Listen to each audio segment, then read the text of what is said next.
Hello guys, welcome to our channel পাঁচের পাঠশালা। তো আজ থেকে আমি তোমাদের আপকামিং ডাব্লিউবি পুলিশের যে এক্সামগুলো হতে চলেছে সেই এক্সামগুলোকে ফোকাস করে জিকের প্র্যাকটিস ক্লাস শুরু করছি। তো আজকে আমাদের এই জিকে প্র্যাকটিস ক্লাসের এটি প্রথম ভিডিও। আর আজকে যে প্রশ্নগুলি আমি আলোচনা করতে চলেছি সেই প্রত্যেকটি প্রশ্নই তোমাদের প্রিভিয়াস ইয়ার বেসড। তো এই প্রশ্নগুলো করার মাধ্যমে তোমাদের প্র্যাকটিসও হবে, তার সঙ্গে সঙ্গে বিগত বৎসরগুলোতে কী ধরনের প্রশ্ন এসেছে সেই কনসেপ্টও তোমাদের ক্লিয়ার হয়ে যাবে। তো আজকের এই ভিডিওটি খুবই একটি গুরুত্বপূর্ণ ভিডিওতে চলেছে, তো তোমরা শুরু থেকে শেষ পর্যন্ত অবশ্যই দেখবে।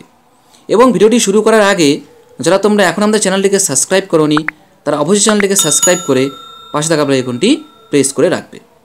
তো চলো আজকের এই প্রথম জিকের প্র্যাকটিস ক্লাস আমরা শুরু করি।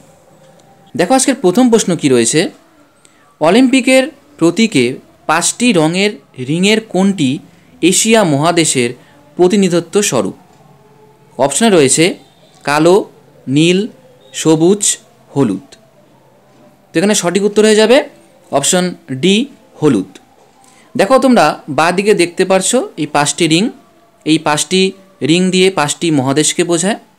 যেমন দেখো নীল রং, নীল রঙের যে রিং সেটা দিয়ে বোঝায় হচ্ছে ইউরোপ মহাদেশকে। কালো রঙের রিং ওটা দিয়ে বোঝায় হচ্ছে আফ্রিকা মহাদেশকে। সবুজ রঙের রিং দিয়ে বোঝায় অস্ট্রেলিয়া মহাদেশকে। আর লাল রঙের রিং দিয়ে বোঝায় আমেরিকা মহাদেশকে। পরে প্রশ্ন দেখো কি রয়েছে, নিম্নলিখিতের মধ্যে কোনটি পশ্চিমবঙ্গের দিনেমার উপনিবেশ ছিল? দিনেমার, যেটাকে ডেনমার্ক বলা হয়। তো অপশনে রয়েছে কি চুচুড়া হুগলি, চন্দননগর হুগলি, শ্রীরামপুর হুগলি, ব্যারাকপুর উত্তর 24 পরগনা। তো এখানে সঠিক উত্তর হয়ে যাবে option c, Serampore Hooghly. Next দেখো 2023 সালের পুরুষদের ক্রিকেট বিশ্বকাপ মানে ICC men's cricket world cup 2023 কোন দেশে অনুষ্ঠিত হলো? অপশানে রয়েছে ভারতে, অপশন বি অস্ট্রেলিয়ায়, অপশন সি দক্ষিণ আফ্রিকায়, অপশন ডি ইংল্যান্ডে।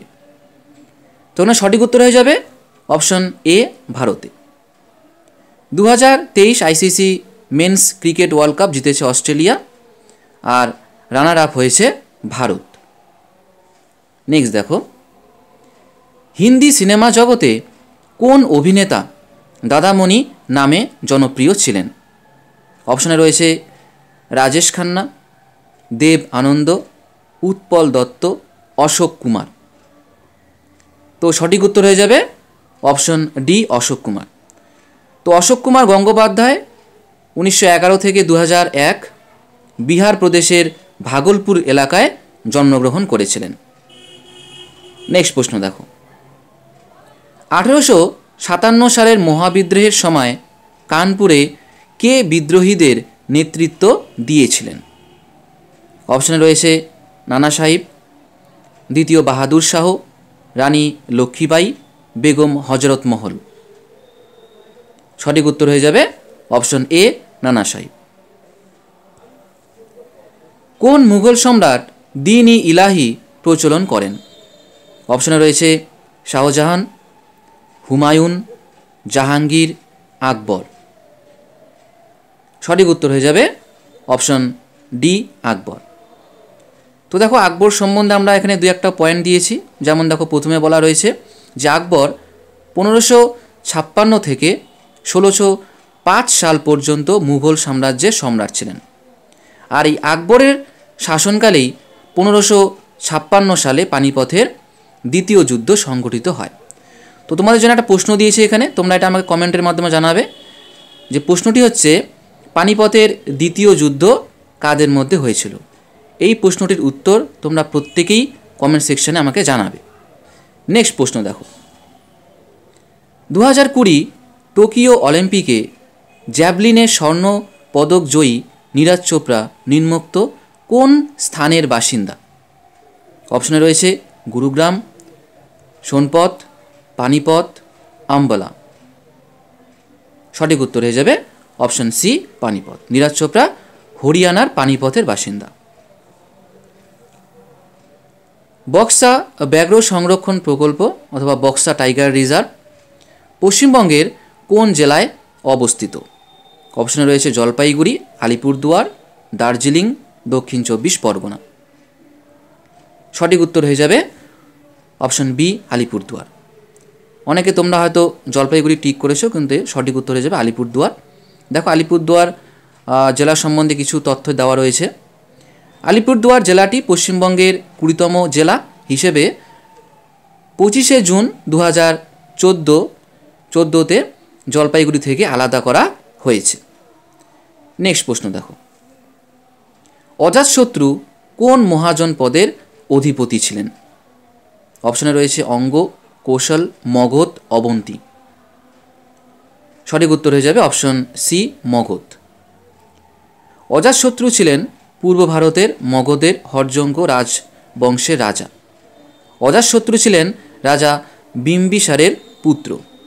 অজাতশত্রু কুনিক নামেও পরিচিত ছিলেন। এটা খুবই ইম্পর্টেন্ট, অনেক সময় তোমাদের প্রশ্নতে জিজ্ঞেস করে অজাতশত্রু কী নামে পরিচিত, বলতে হবে কুনিক নামে পরিচিত। খুবই ইম্পর্টেন্ট, এটা মনে রাখবে তোমরা। নেক্সট দেখো, সি প্লাস প্লাস কী?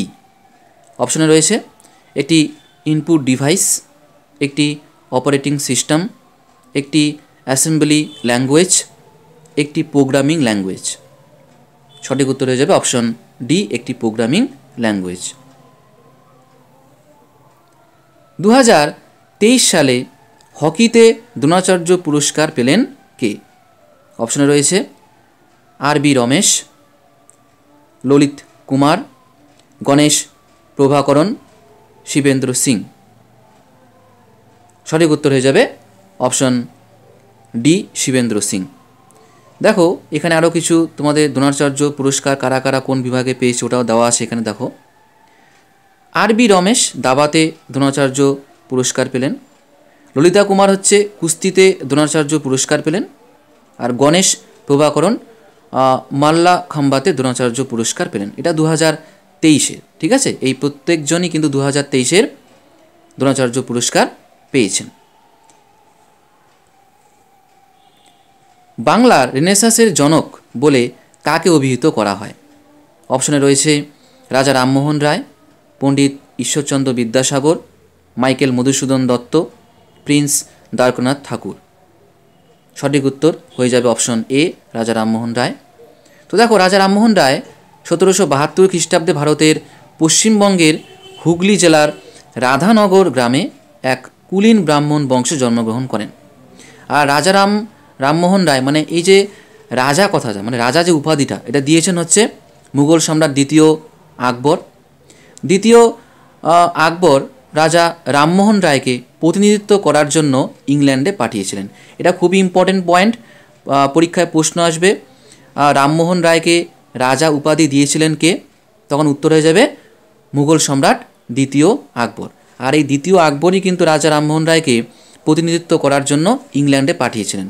খুবই গুরুত্বপূর্ণ পয়েন্ট এটা। নেক্সট দেখো, ক্লোরোফিলে নিম্নোক্ত কোন ধাতুটি বর্তমান? অপশনে রয়েছে বেরিয়াম, বেরিলিয়াম, ম্যাগনেসিয়াম, ক্যালসিয়াম। সঠিক উত্তর হয়ে যাবে অপশন সি ম্যাগনেসিয়াম। ক্লোরোফিল হচ্ছে এক ধরনের সবুজ রঞ্জক পদার্থ যা সাইনোব্যাকটেরিয়ায় এবং উদ্ভিদ ও শৈবালের ক্লোরোপ্লাস্টে পাওয়া যায়। নেক্সট প্রশ্ন দেখো, কত সালে সর্বভারতীয় কৃষাণ সভা প্রতিষ্ঠিত হয়েছিল? অপশনে রয়েছে 1916, 1926, 1936, 1946। সঠিক উত্তর হয়ে যাবে অপশন সি 1936। 1936 সালের এপ্রিল মাসে লখনৌতে সর্বভারতীয় কৃষাণ সভা গঠিত হয়। সর্বভারতীয় কৃষাণ সভা অখিল ভারতীয় কৃষাণ সভা নামেও পরিচিত। এই সভার প্রথম সভাপতি ছিলেন স্বামী সহজানন্দ সরস্বতী। নেক্সট প্রশ্ন দেখো, 10 ডিগ্রি চ্যানেল নিম্নোক্ত কোন দুটির মাঝখান দিয়ে গেছে? অপশনে রয়েছে রামেশ্বরম এবং জাফনা উপদ্বীপ, আন্দামান ও নিকোবর দ্বীপপুঞ্জ, গ্রেট নিকোবর এবং সুমাত্রা দ্বীপপুঞ্জ, দক্ষিণ আন্দামান ও লিটল আন্দামান দ্বীপপুঞ্জ। সঠিক উত্তর হয়ে যাবে অপশন বি, আন্দামান ও নিকোবর দ্বীপপুঞ্জের মাঝখান দিয়ে গিয়েছে হচ্ছে 10 ডিগ্রি চ্যানেল। নেক্সট দেখো, 2023 সালে সাহিত্যে নোবেল পুরস্কার কে জিতলেন? অপশনে রয়েছে ক্যাটালিন কারিকো, নার্গিস মোহাম্মদী, জন অলফ ফস, ড্রু ওয়াইজম্যান। সঠিক উত্তর হয়ে যাবে অপশন সি, জন অলফ ফস। আলফ্রেড নোবেলের সম্মানে 10ই ডিসেম্বর 1901 সালে নোবেল পুরস্কার দেওয়া শুরু হয়েছিল। এবার আমরা একটু বাকি অপশনগুলো একটু দেখে নিব। যেমন দেখো, ক্যাটালিন কারিকো আর হচ্ছে ড্রু ওয়াইজম্যান, এই দুজন 2023-এ চিকিৎসা শাস্ত্রে নোবেল পুরস্কার পেয়েছেন। আর নার্গিস মোহাম্মদী 2023 সালে শান্তি বিভাগে নোবেল পুরস্কার পেয়েছেন। এগুলো একটু মনে রাখবে। নেক্সট দেখো, কলমকারী চিত্রশৈলী কোন রাজ্যে উৎপত্তি হয়েছিল? অপশনে রয়েছে রাজস্থান, অন্ধ্রপ্রদেশ, গুজরাট, মধ্যপ্রদেশ। সঠিক উত্তর হয়ে যাবে অপশন বি, অন্ধ্রপ্রদেশ। নেক্সট দেখো, কোন সভ্যতার অধিবাসীরা প্রথম নিকাশি ব্যবস্থার প্রচলন করেন? অপশনে রয়েছে মেসোপটেমিয়া সভ্যতা, মিশরীয় সভ্যতা, সিন্ধু সভ্যতা এবং চৈনিক সভ্যতা। তো এখানে সঠিক উত্তর হয়ে যাবে অপশন সি, সিন্ধু সভ্যতা। আর এই সিন্ধু সভ্যতা 2500 থেকে 1750 খ্রিস্টপূর্বাব্দের মধ্যেই বিকাশ লাভ করে। আর এই হরপ্পা সভ্যতা আবিষ্কার করেন প্রত্নতত্ত্ববিদ দয়ারাম সাহানি। নেক্সট দেখো, টোকিও অলিম্পিকে পদকজয়ী লভলিনা বরগোহাই কোন রাজ্যের বাসিন্দা? অপশনে রয়েছে মিজোরাম, ত্রিপুরা, আসাম, মণিপুর। সঠিক উত্তর হয়ে যাবে অপশন সি, আসাম। দেখো আজকে শেষ প্রশ্ন কি রয়েছে, কোন বছর পশ্চিমবঙ্গে কন্যাশ্রী প্রকল্প চালু হয়েছিল? অপশনে রয়েছে 2014, 2012, 2013, 2011।